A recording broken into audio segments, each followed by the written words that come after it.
Do you hear it? It's even though it's like a really nice bright sunny day here, up there north it's like thunder and lightning. Let's go and have a wee look. It's cloudy, but it's nice and warm. It's about 18 to 20 degrees thereabouts roughly. But over in that direction, or that direction, it's getting really dark and it's thunder and lightning. I'm not sure if you can see way over there, there's a flag. It's a Scottish flag blowing in the wind. That is Donald Trump's golf course, of course. I'm just waiting to see if I hear a crack of thunder. Nope, never mind. Let me go and show you what I'm making just now. It's another one of those. Oh, I'll just show you. It's in a workshop.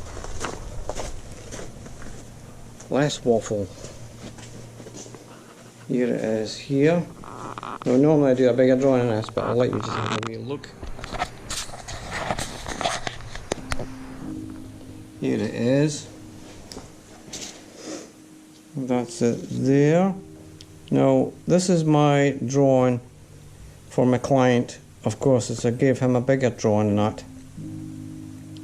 And here is my rough sizes, if you can just zoom into that. And here is the shadow of the GoPro. So the rough size is 3 meters 400 by 2 meters 400.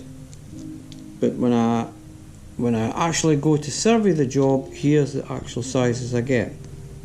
So, and the heights, minimums, where sockets is in the wall, and what have you, and I tend to write it all down in sketches. So we're going to do a rod. Now I've sort of joined two pieces of MDF together in the length to give me that length of 3 meters 376 it said.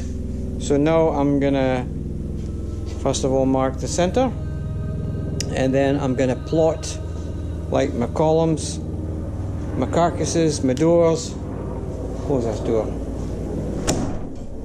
It's a helicopter.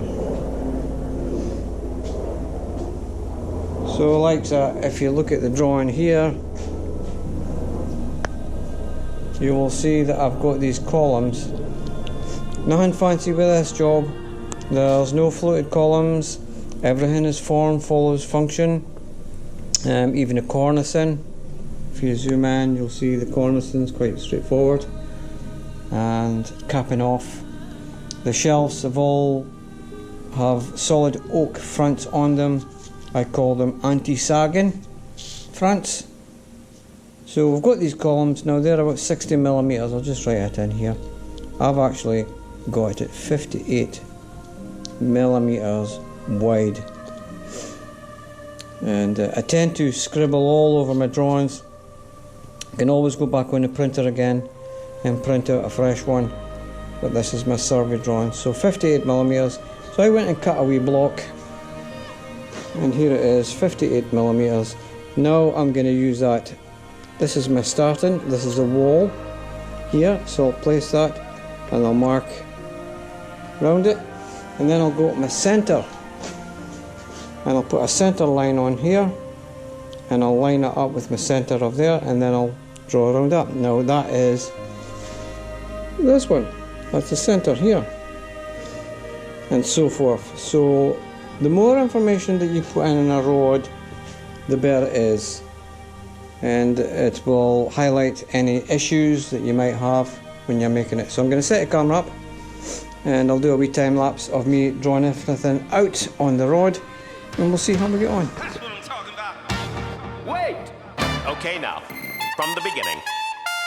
Hit it, boys.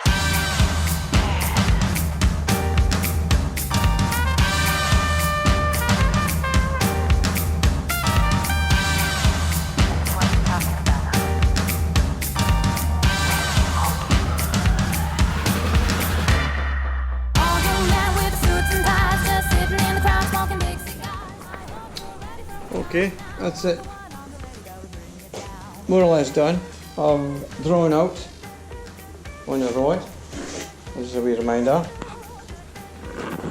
Here's the drawing, here's my columns. And here's a wee piece of wood that represents a column so that when I'm drawing it, I've got the centre of it there.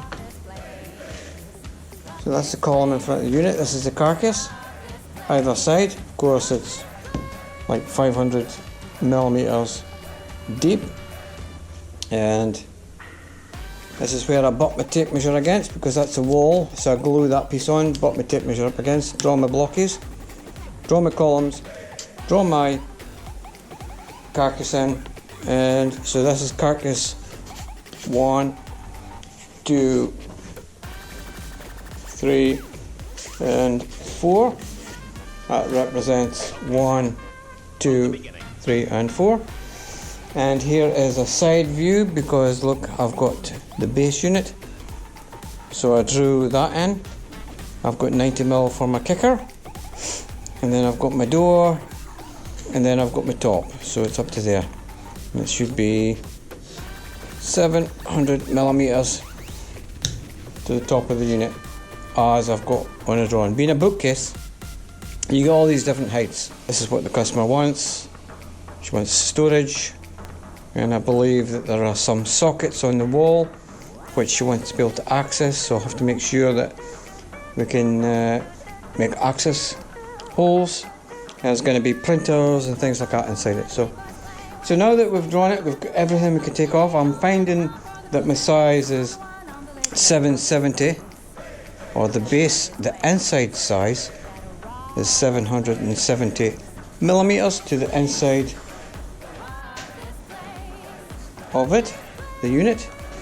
So now we can make a cutting list and we can spend the whole day cutting all the pieces that we need. And Robert's your uncle.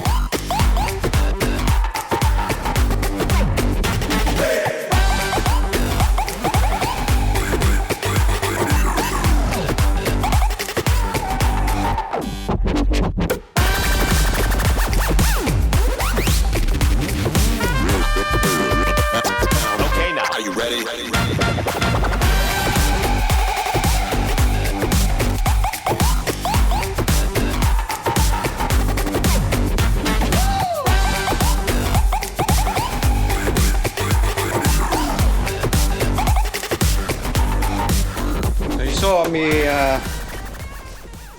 putting the lighter sheets into there. My shoulder's knackered, so I've got to be very inventive in the way I carry things. I said in a video before that when I get all my sheet material, I tend to pile it up high, like this, and then I'll put in sticks between each one so I can cut it down on my cutting list. But because these are two different types of sheets, that's a thinner veneer. What's that? 19mm veneer. I'm going to need them at different times during the project. So instead of stacking one and then one and a different one and a different one, I'll put the thicker ones there. I could just pull out the thinner ones, put it on a sheet, cut it. Bob's your uncle. It's not a good time to test my patience. I don't get in these situations. 'Cause you're chasing the hurricane, taking the name in vain. My God, it's such a shame. 'Cause you got yourself into this. It's less time to reach your own risk. Now your name is on my list, and you are exactly where I want. Said I probably lost my mind. Well, you're welcome to try and find. But dear, don't you be surprised if I'm not here when you look behind. Guess I have my own destination, and you're staring at the wrong direction. I'm not looking for your confirmation. 'Cause you're chasing the hurricane. Here's some of the books. Look, Woodworker's Manual. I think I've had that for about 30 years. And these things, oh man, love them. I bought these back in 1994, I think it was. Carpentry and Joinery, Volume 1. Let's have a wee look. because it shows you, look at this, that solid geometry and practical geometry. It's quite amazing actually. There's one specific part in here showing you how to do a floor. Look, staircases. Look at this. It's quite amazing how to transfer from a straight to line up for your rises and your go-ins. I mean, this is just, I think we taught this in schools, but we don't teach that in schools anymore. Look at this. Who does that? Timber frame. Let's see if I can get the floor one. Windows, skylights.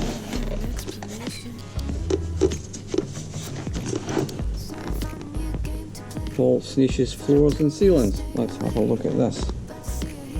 Let's see if I can find it.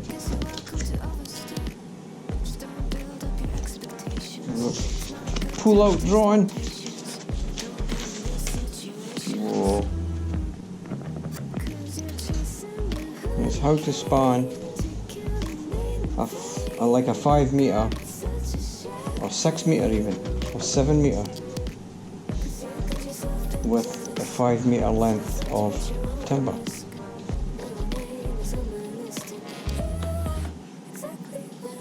Coming up. Oh, here it is.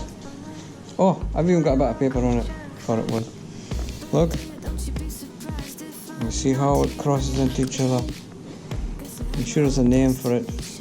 It's almost like, sometimes joiners, we say chasing around, or Isle of Man. You see it being into one, into one, into one, into one, and it chases itself round. So you've got your main structures, this one's here, which are housed into this one, which is supported on a wall. So that is supported on a wall, supported by this one. And of course this is supported on a wall, supported by this one. And of course this is supported on a wall. Oh, it's just beautiful. It's beautiful, I think. Right, back to work. Said you have to go, but now you kinda wanna stay. Kinda wanna stay. 'Cause you're chasing the hurricane, taking